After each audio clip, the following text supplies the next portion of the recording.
Hello everyone, my name is Ramesh Kumar and welcome to my channel. Friends, आज इस video में हम लोग सीखने वाले सिंपल प्रेजेंट टेंस।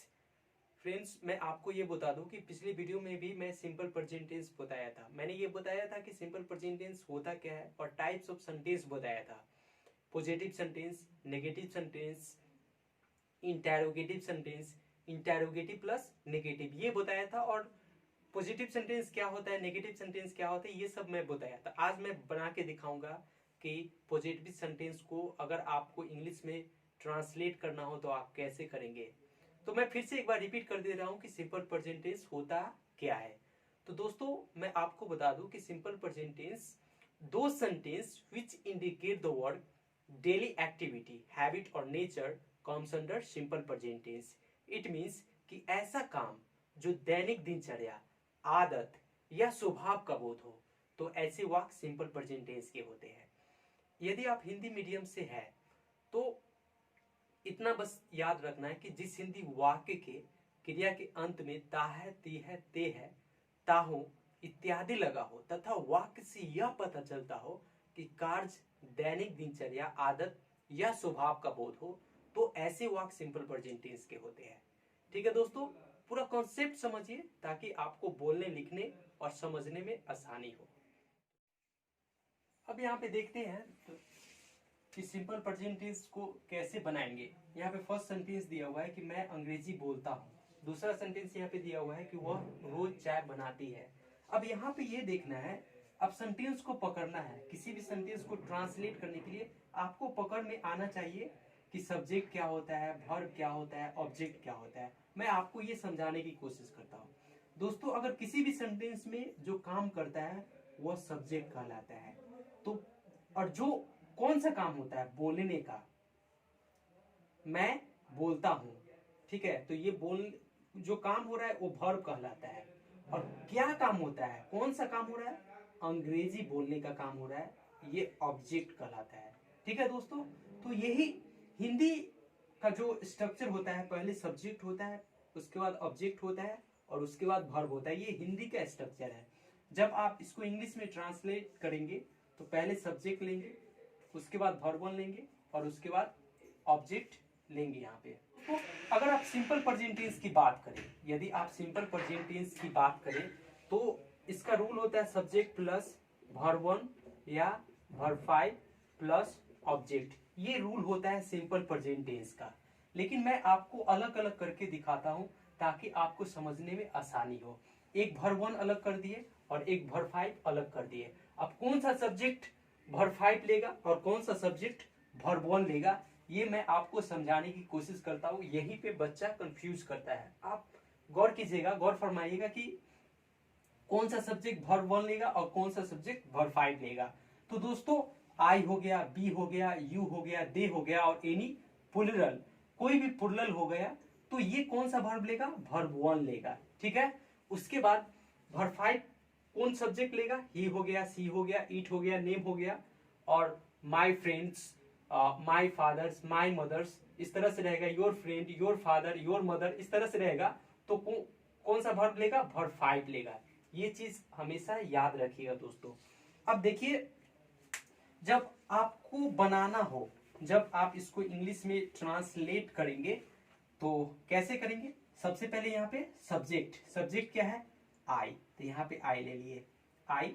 और उसके बाद क्या करना है, वर्ब, वर्ब 1, क्योंकि आई तो वर्ब 1 लेगा, तो यहाँ पे वर्ब क्या है, बोलना। तो बोलने का इंग्लिश में क्या बोलते हैं, स्पीक। यहाँ पे स्पीक, क्योंकि वर्ब 1 लेंगे तो स्पीक हो जाएगा।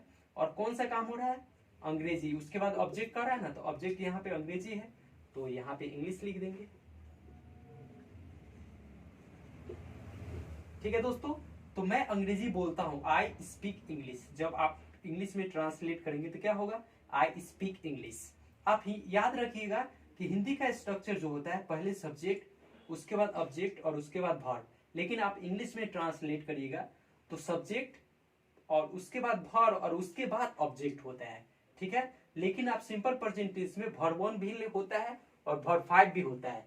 लेकिन I, we, you, they, any plural verb 1 लेता है, he, she, it, any name और माई फ्रेंड, योर फ्रेंड, ये सब कौन सा वर्ब लेता है? वर्ब 5 लेता है। अब मैं आपको ये बताता हूं कि वर्ब 5 होता क्या है दोस्तों। तो आपको ये पता होना चाहिए कि किसी भी वर्ब का 5 फॉर्म होता है, वर्ब 1, वर्ब 2, वर्ब 3, वर्ब 4 और वर्ब 5। ये 5 फॉर्म होता है, आपको पता होना चाहिए। अगर नहीं पता है तो जान लीजिए, किसी भी वर्ब का 5 फॉर्म होता है। ठीक है, अगर मान लीजिए हम कोई एक वर्ब ले लिए गो, तो गो का अगर V2 करेंगे तो क्या होगा यहाँ पे? वेंट। और गो का V3 करेंगे तो यहाँ पे क्या होगा? गॉन। और V4 करेंगे तो यहाँ पे क्या होगा? गोइंग। और V5 करेंगे तो क्या होगा? गोज। ये 5 फॉर्म होता है। कोई भी वर्ब ले लीजिए, किसी भी वर्ब का 5 फॉर्म होता है। ठीक है दोस्तों, तो अगर सिंपल प्रेजेंट टेंस की बात करें तो वर्ब 1 और वर्ब 5 का यूज होता है। तो कौन सब्जेक्ट वर्ब 1 लेता है, कौन सब्जेक्ट वर्ब 5 लेता है, मैं आपको क्लियरली समझा चुका हूं। अब आगे बढ़ते हैं। यहां पे देखिए, वह रोज चाय बनाती है। अब इसको इंग्लिश में ट्रांसलेट करेंगे तो सबसे पहले तो आपको सब्जेक्ट को देखना होगा। वह सब्जेक्ट हो गया, और बनाना क्या हो गया? वर्ब हो गया। ठीक है, और चाय क्या हो गया? ऑब्जेक्ट हो गया। और रोज क्या हो गया? ये आपका टाइमिंग हो गया। ठीक है दोस्तों, अब मान लीजिए इंग्लिश का रूल क्या करा है? पहले सब्जेक्ट, तो सब्जेक्ट हुआ है तो वह सी हो जाएगा, सी। और बनाने के लिए क्या बोलते हैं? मेक। तो यहां पे क्या हो जाएगा? मेक्स। सी मेक्स क्या बनाती है? चाय बनाती है, तो टी हो जाएगा, सी मेक्स टी। और कब बनाती है? रोज बनाती है, तो यहां पे डेली हो जाएगा, डेली। तो सी मेक्स टी डेली। ठीक है दोस्तों, क्योंकि सी, ही, सी, इट, नेम ये हमेशा क्या लेगा? वर्ब 5। अब दोस्तों मैं आपको ये समझाने की कोशिश करता हूं कि वर्ब 5 बनाने के लिए क्या करना होता है। तो वर्ब 5 बनाने के लिए किसी भी वर्ब में आपको एस या फिर यस जोड़ना होता है, तब जाके हम लोग क्या बनाते हैं? वर्ब 5। एस या यस लगाएंगे तभी वर्ब 5 बनता है। अब आपके मन में ये सवाल जरूर उठता होगा कि किस वर्ब के साथ एस लगाएंगे और किस वर्ब के साथ यस लगाएंगे। तो दोस्तों मैं आपको बता दे रहा हूं कि किसी वर्ब के अंत में ओ आ जाए, ठीक है, एस एच आ जाए, डबल एस आ जाए, सी एच आ जाए, ठीक है, या एक्स आ जाए। अगर ये वर्ब के लास्ट में आ जाता है तो हम लोग इसमें क्या लगाते हैं? यस लगाएंगे। यस लगा के हम लोग वर्ब 5 बनाएंगे। जैसे मान लीजिए ओ की बात करें, जैसे कोई वर्ब ले ली गो, तो गो के लास्ट में क्या है? ओ। तब हम इसमें क्या जोड़ेंगे? यस जोड़ेंगे, गोज। अगर एस की बात करें तो वास, वास लास्ट में एस एच आ रहा है तो इसमें क्या जोड़ेंगे? यस जोड़ेंगे। अगर डबल एस की बात करते, इम्प्रेस, इम्प्रेस डबल एस आ रहा है ना, तो यहां पे क्या हो जाएगा? यस हो जाएगा। ठीक है दोस्तों, तो इस तरह से अगर कोई वर्ब आता है लास्ट में, किसी भी वर्ब के लास्ट में ओ आ जाए, एस एच आ जाए, डबल एस आए, सी एच आए, एक्स आए, तो उसके उस वर्ब के अंत में यस लगा के वर्ब 5 बनाएंगे। और बाद बाकी जो भी वर्ब है उसमें ओनली फॉर एस लगाएंगे और वर्ब 5 बनाएंगे। तो यही रूल है दोस्तों।